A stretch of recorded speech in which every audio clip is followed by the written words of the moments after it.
In the most difficult economy of our lives, our residents voted in an overwhelming fashion to allow us to build this recreation center.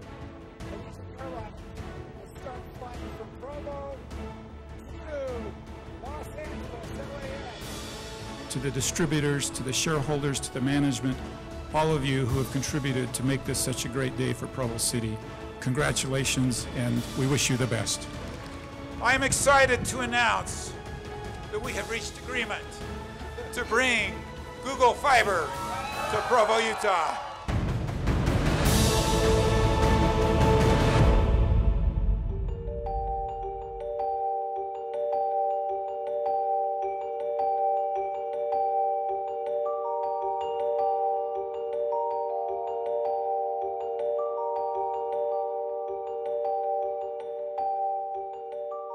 Who owns the Rock Canyon? It's the people of Provo that will own Rock Canyon for all generations. That was something that was really important to us when we first started this endeavor of trying to preserve the canyon.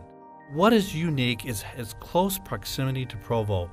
To be able to recreate there, to be able to rock climb there, ride your mountain bike, to hike, to picnic, to do other things that we enjoy in close proximity, not having to drive 2 hours, that made it unique for all of the citizens of Provo.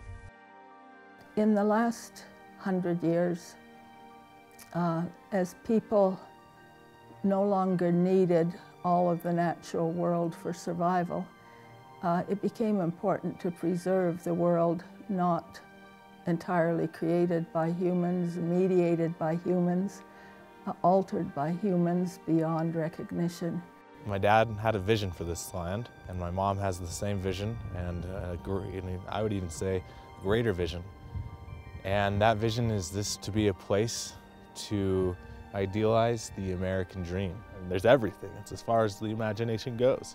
So much now is torn down or destroyed or replaced. If Rock Canyon were altered, there's no restoring it. You can't restore a canyon.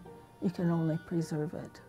The process basically came down to, in our family, my parents, ever when my dad was alive and since his passing, focus has been that her and their business dealings were focused on anything that was good for the customer and for society and for them. The beauty of it and the availability of it are reason enough to preserve it. It's a place where people in Provo can be free of any kind of necessity and go because they want to be there. It is bigger and older and more grand than anything we could make. Rock Canyon is important for Provo for a lot of reasons. First of all, it's a recreational place. It's also a place of education. There are outcroppings that schools in the area have used for geology classes for decades. It's a place where we can get away, and sometimes we do our best thinking when we're away from the hustle and bustle of the world. The previous owner had followed my dad. Specifically, he had seen my dad's philosophy of any deal he did had to be good for society and good for the individual and the client. And because of that philosophy, we came into possession of the canyon, and since then till now, we've kind of just been choosing the course. The case has been going for well over a decade. This brings an end to that. It brings an end to the uncertainty of what happens if you lose everything. Most importantly, though, it preserves a place of beauty and does so in a way that doesn't embarrass any of the major parties involved in the litigation. Each party gets something very, very important.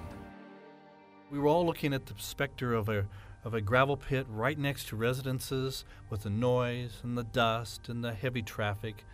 It just was inconsistent with where it's located.